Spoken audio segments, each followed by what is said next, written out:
Alone by Ian St. Martin. Olivia had nearly found sleep when the light appeared. The first night in the orphanage carried strange emotions for her, unfamiliar, yet close to a past that she had once held. Life had taken trust from Olivia, like it had taken everything else. But habits of survival waned here, their edges dulled by the safety of a roof overhead. Her cot, though narrow and thin, was still far removed from the cold cobblestones of the capital. Sleep beckoned, warm and enveloping, tenderly lowering her eyelids with the promise of true rest. Then the door opened. "Wake, child." Olivia recognized the voice of Sin, the headmistress. "Come." Afraid to lose what respite she had found from the streets, Olivia obeyed and sat up. Her legs swung over the side to land on the cold floor, and she walked into the light of the hall. Blinking, Olivia took her place alongside the other children. All of them, ranging from 8 to 10 summers, had arrived there today, freshly collected from the streets of Noxus. A pair of brothers, 3 scrawny urchin boys who clutched at each other's hands in grubby unity, and Olivia. Both groups shuffled away from her, retreating to the familiar. "I know the hour is late," said Sin as she walked down the line of little faces. "But there are many demands upon the time of our patron. Still, he wishes to welcome the newly arrived." There was something within Sin's words that Olivia could not place. "It is an honor." It was then that the children noticed him with a start, as though he had appeared out of thin air.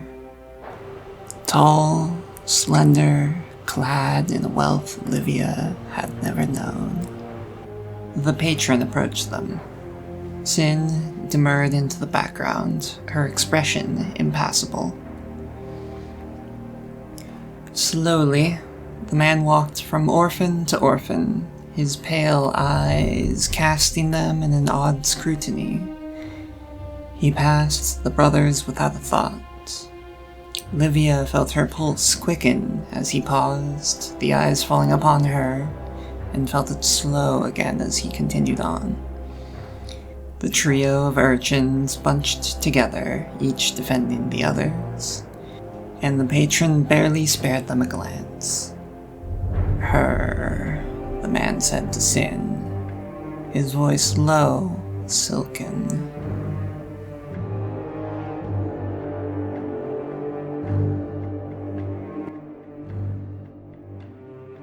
Sin's arm was on her shoulder now, leading her to another room.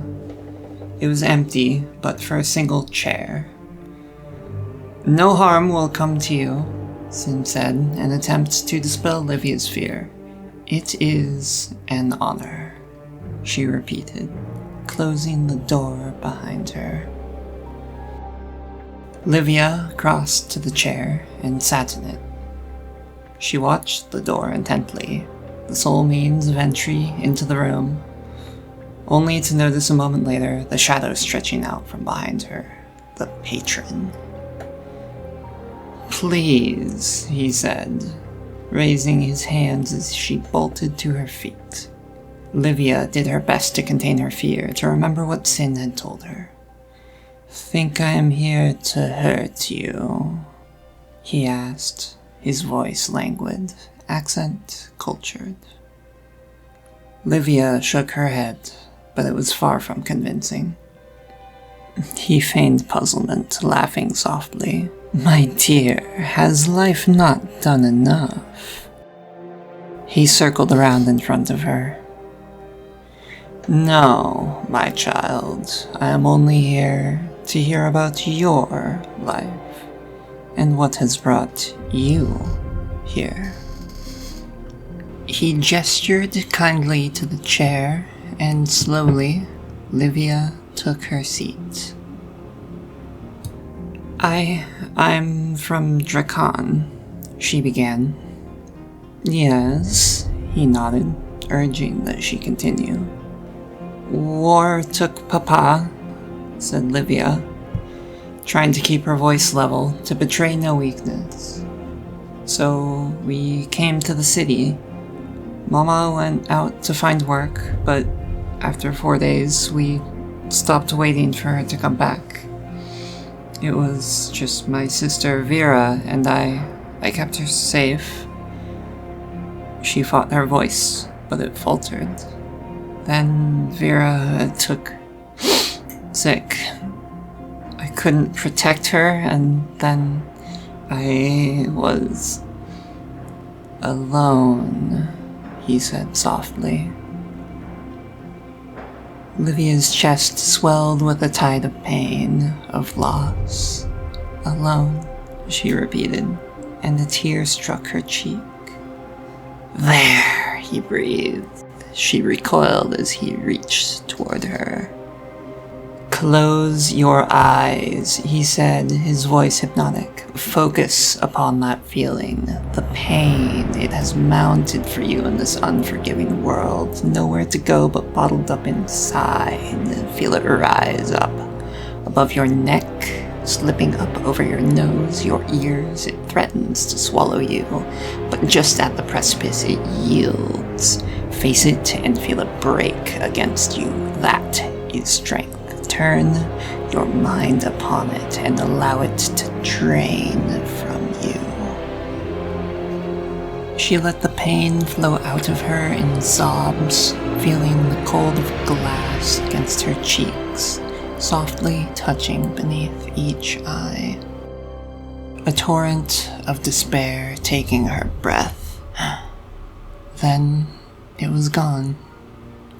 Livia opened her eyes. Thank you, said the man, and Livia noticed a vial in his hands. For sharing.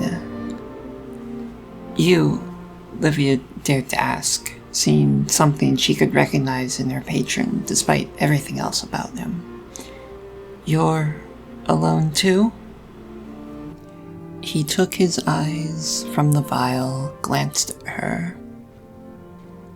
I have seen much of this world over many years, yes, almost all of it alone.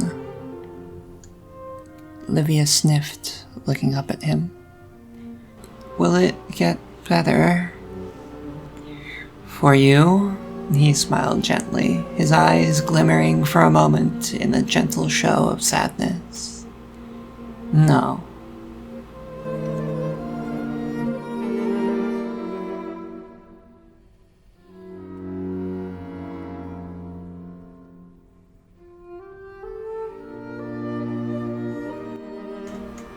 She is unharmed, Sin asked as Vladimir stepped into the hall.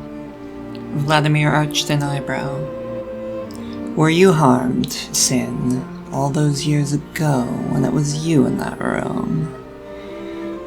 He tilted his head, producing a thin ampule in his long fingers.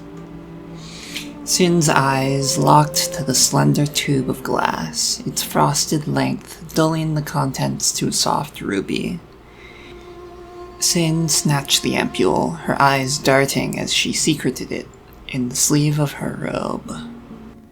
Until next time, my dear, Vladimir chuckled. Then he turned and left. The moon was full that night, bathing the Noxian streets in radiant silver hues. Vladimir stopped at the fountain in the orphanage's empty courtyard, dipping a finger into the still water. Whirls of crimson bloomed from his touch, rushing across the shallow pool until it was a depthless claret. Stepping briskly up to the lip of the fountain, Vladimir dropped into it without sound or splash. Vladimir rose from another pool within the dark halls of his manor, emerging dry. It was as though he had never touched the liquid. A chill wound through the yawning cavern of shadow and stone arches, brushing over shuttered windows and priceless artworks collected over 1,000 lifetimes. His step was light across thick rugs, barely disturbing the layers of dust that caked them as he ascended a staircase. For a moment, his thoughts lingered on the child, Livia. Doubtless tonight had been a strange experience, but he had seen enough mortals to know this night would not define her life. She would live and then die, like all the other little sparks around him.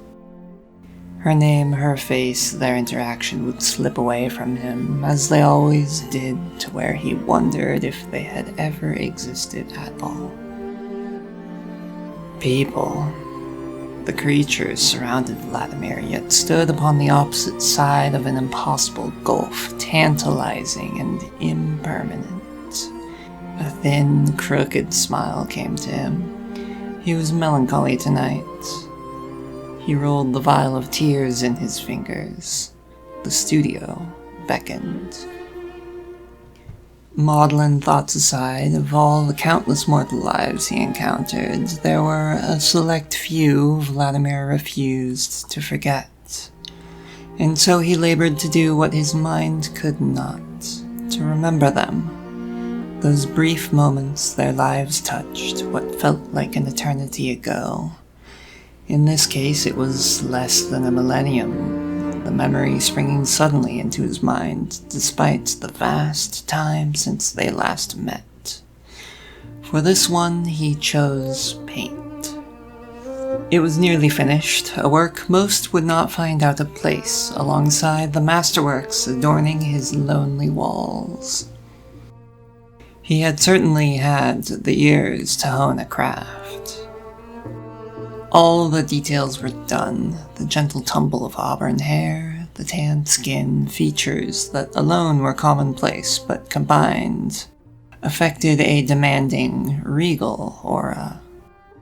The expression, unthinkable loss. It was all there, save the whites of his eyes. Vladimir opened the vial, tipping it into a pot. The innocent tears mingled with the paint, and with the touch of his brush came alive when laid upon the canvas. Nothing else in all his travels could match the splendor it wrought. What was his name? He found he could not remember. The absence stabbed at him, a name gone, but at least the face preserved. The whites of his eyes would keep his memory here. Like a lonesome soul, he sought me out from beyond. Vladimir mused with a smile. More melancholy, but fitting, perhaps. After all, there was nothing in the world as beautiful as sadness.